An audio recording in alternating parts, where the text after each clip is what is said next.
সুন্দর আলোচনা করে সিনিয়র মানুষ, কিন্তু ভারতীয় আগ্রাসন বাংলাদেশে নাই পাঁচটাও বলতে পারবে না, এটা বলা যাবে না।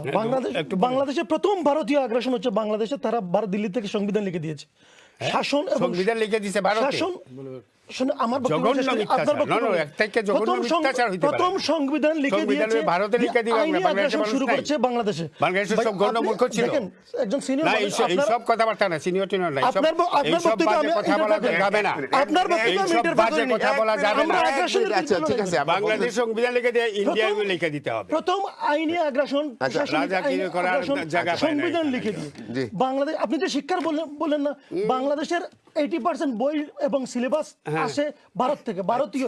আমাদের দেশে মুসলমানদের কোনো ইতিহাস ধরা হয় না, ধরা হয় রাম রামায়ণ আর রবীন্দ্রনাথের ইতিহাস দেওয়া হয়। এটা হচ্ছে শিক্ষার আগ্রাসন। দুইটা আগ্রাসন আপনি বলেন।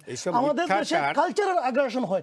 বাংলাদেশের সমস্ত সিনেমা, মিডিয়া, নাটক, যতগুলো কাহিনী আছে বাঙালিত্ব না দিয়ে, এবং ধর 90% দেশে আপনাদেরকে হিন্দি সিরিয়াল দেখানো হয়, এটা হচ্ছে কালচারাল আগ্রাসন। সব হিন্দু হয়ে গেছে। কয়টা আসলো? 3টা। বাংলাদেশে হয় এই বাণিজ্যিক আগ্রাসন, বাংলাদেশের সমস্ত বাণিজ্য শুধুমাত্র ভারতের সাথে, আর পৃথিবীর কোনো দেশে না, এটা হচ্ছে বাণিজ্যিক আগ্রাসন। আর সবচেয়ে বড় আগ্রাসন হচ্ছে পলিটিক্যাল আগ্রাসন, অর্থাৎ বাংলাদেশ রর মাধ্যমে এজেন্ট দিয়ে বাংলাদেশকে পরিচালনা করা হয়। আর সমস্ত বাংলাদেশের একই আগ্রাসন, আওয়ামী লীগ এবং শেখ হাসিনা। এই আওয়ামী লীগ এবং শেখ হাসিনা হচ্ছে ভারতের আগ্রাসনের ফসল নয়, এটাকে ফসল বলে না, এটা তাদের বৃক্ষ ছিল। এই বৃক্ষকে ধ্বংস করেছে 24শে জুলাই আন্দোলনের মধ্য দিয়ে। আপনি যদি ভারতের আগ্রাসন যদি মনে করেন, তাহলে না, এই মাওলানা ভাসানী একটা কথা বলেছিলেন যে আমরা এই পিন্ডি থেকে আলাদা হয়নি দিল্লির শাসন নেওয়ার জন্য, এবং বাংলাদেশের স্বাধীনতাটাকে ডাইভার্ট করা হয়েছিল যখন গৃহবন্দী করা হয়েছিল মাওলানা ভাসানীকে।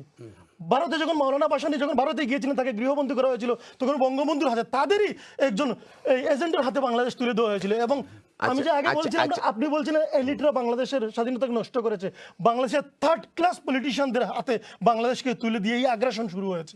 3rd ক্লাস পলিটিশিয়ানরা 71 এবং 72 সালে নিজেদেরকে শপথ না করে, নিজেদেরকে শপথ না নিয়ে কোনো জায়গা থেকে নিজের জোর জবরদস্তি করে নিজেদেরকে প্রেসিডেন্ট ঘোষণা করেন, তারপরে প্রধানমন্ত্রী ঘোষণা করেন, তারপরে নির্দলীয় সরকার ঘোষণা করেন, তারপরে একক সরকার ঘোষণা করেন, তারপরে বাকশাল ঘোষণা করেন।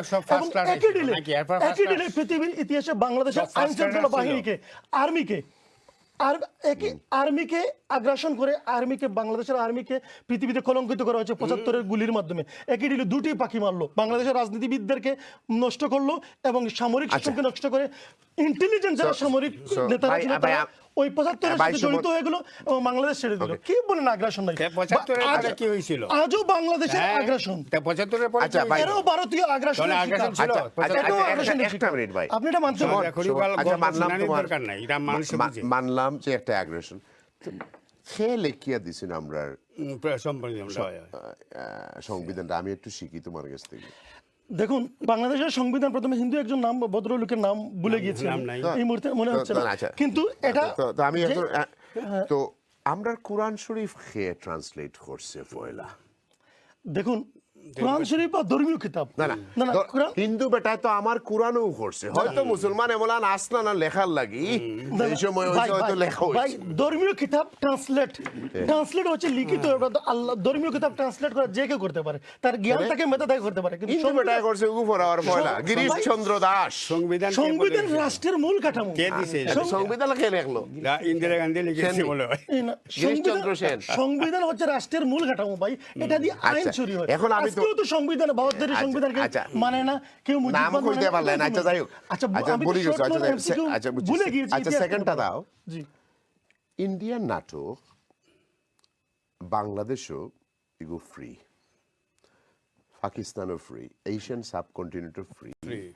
এখন ইন্ডিয়ান বেটিয়ে যে কাপড় পিনদে বাঙালি বেটি থেকে সুন্দর লাগে, তো বেটাইনতে দেখুন। আর বেটিনতে সিরিয়াল দেখুন যে উগুর গেছে তোরা মেকআপর স্টাইল শিখলো, ব্লাউজ খাটাই শিখলো।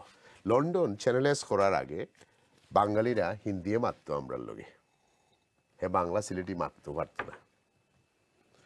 বাংলা তো ভাব ভাষা ছন্দ মিলা বহুত দূরের কথা। ফুয়ারে যদি জিকে রায় তুমি তখন সবাই আপনি পাইছিলেন সবাই যে ইন্ডিয়ান দেখতাম আমরা সিনেমা, আর আমরা আগে হেমা মালিনীর ফেভারিট আসিল, ধর্মেন্দ্র আসিল। চ্যানেলে চাওয়ার পরেই তো তোমার আস্তে আস্তে তোমার ব্রিকলিনের দোকান হল বন্ধ হওয়ার বললো 3 বছর বাদে টেপ বন্ধ, সব হইল হিন্দি, বাংলাদেশি কালচার। বিকজ এটার অ্যাগ্রেশন হওয়া যাইত না পলিটিক্যালি যেটা এটা হয়তো শেখ হাসিনা নাই হন আনলে তো এমন যদি মারতাম তো কতবার বাড়ি রেড হয়েছে কতবার ব্যাংক অ্যাকাউন্ট বন্ধ হয়েছে মাথা যাইতো না এটা নাই যে আমরা we are all came out of it ও আগামী 6 মাস 8 মাসের ভিতরে আবার সমান জিনিস শুরু হয়ে যাব you wait and see because this is I am not against any party কারণ ও যে স্টুডেন্ট মারা আরম্ভ হয়েছে দেখো ইলেকশনের আগে আরো কয়েক মরেন বিকজ এই এগ্রেশন কি তখন ইন্ডিয়ায় করেন নি রে ভাই বর্তমানের এগ্রেশনটা আমার ওখানটা তুমি বলো এখন তো ইন্ডিয়ার 20 লাখও নাই 26 লাখও নাই এখন তো তোমরা পছন্দর ডক্টর ইউনুস জ্ঞানী মানুষ নোবেল পুরস্কার প্রাপ্ত মানুষ you know he is the lord of the jungle তেইলে কি তার লাগি গো ওখানটা আমারে বুঝা শুনুন ভাই আগ্রাসন আপনি প্রথমে বলেন মোটিভেশন জিনিসটা তো বুঝেন মোটিভেশনটা কি কোনো সাবজেক্ট নাই কোনো অবজেক্ট কোনো কিছুই তো না আপনার ভেতরের মানসিকতাকে পরিবর্তন করে মোটিভেশন আগ্রাসন আর জিনিসটা মোটিভেশন বাদ দিয়ে হইলো তোমার নিয়ত কিতা আগ্রাসন জিনিসটা হচ্ছে সেম জিনিস আপনি আপনার অনুপস্থিতিতে আপনার বুদ্ধির অনুপস্থিতিতে আপনার ভেতরে মানসিকতাকে পরিবর্তন করে দেয় এটাই হচ্ছে আগ্রাসন ইন্ডিয়ার লোকে যদি সম্পর্ক আমরা খারাপ থাকে না আমি তাহলে বলছি তো আমরা ফানিয়ে মারা যাইমু কালকে সকালে বেলা আমরা 123 মিটার বিলো ভারত কোনো প্রতিবেশীর সাথে প্রতিবেশী রাষ্ট্রের খারাপ হোক এটার জন্য তো আগ্রাসন এটাকে বলে না বাংলাদেশ ইউকের সাথে ইউকের প্রতিবেশী সব দেশের কি খারাপ সম্পর্ক অফকোর্স এর লাগি তো আইয়া জাহাজে বড়িয়া ওড়ে আমাই গেলা যখন আমার সম্পর্ক নেক্সট ডোরের লগে বালা আছে আগ্রাসন এটা আগ্রাসন নয় এটা কি? এটা হচ্ছে মানুষ ইলিগ্যাল ইমিগ্রেশনের আনাগুনা অ্যাগ্রেশন হয় রাশিয়া ইউক্রেন রে যদি ইংল্যান্ডে ইউক্রেনও যুদ্ধ করে উগরে হয় যদি অ্যাগ্রেশন যদি ইংল্যান্ডে দুবাই কালচার যদি এখানে এস্টাবলিশ করার জন্য চেষ্টা করা হয় তো এটা হচ্ছে আগ্রাসন আগ্রাসন ভারতের আগ্রাসন যে বাংলাদেশে নাই এটা যদি মনে করা হয় এটাই তো প্রথমে হয়তো আপনি গুড়ায় গন্ডগোল আপনাকে এটা বিশ্বাস করতে হবে ভারতের কোন আগ্রাসনটা সব আমরা জিনিসই আছে। দেখতেছি না তো। আপনি যে বলছেন যে আগ্রাসন না থাকা aggression। এই যে গুলি হচ্ছে এই মুহূর্তে হচ্ছে এত কিছু হচ্ছে ভারত তাদের করদ রাষ্ট্র তৈরি করার চেষ্টা করতেছে বাংলাদেশকে বাংলাদেশ প্রতিবেশীর উন্নয়ন প্রতিবেশীকে সবসময় প্রতিবেশীরা হিংসা করে প্রতিবেশীর ছেলে হলে বললে যে আমি বলছিলাম আগে মেয়ে হবে কেন ছেলে হলো প্রতিবেশীর ছেলে যদি শিক্ষিত হয় আমি বলছিলাম সে চাকরি পাবে না এরকম তারপরে দেখে চাকরি পায় তারপরে বলে যদি অফিসার হয়ে গেছে অফিসার হলে বাপরে খাওয়াবে না। lack of diplomatic knowledge G, G. lack of Alright, thank you. diplomatic knowledge Thank you. No, no, thank you. doesn't matter. Bye. But আপনাকে বিশ্বাস করতে হবে। আমি আইরাম বিশ্বাস আপনাকে বিশ্বাস করতে হবে আচ্ছা আপনি হইলা একজন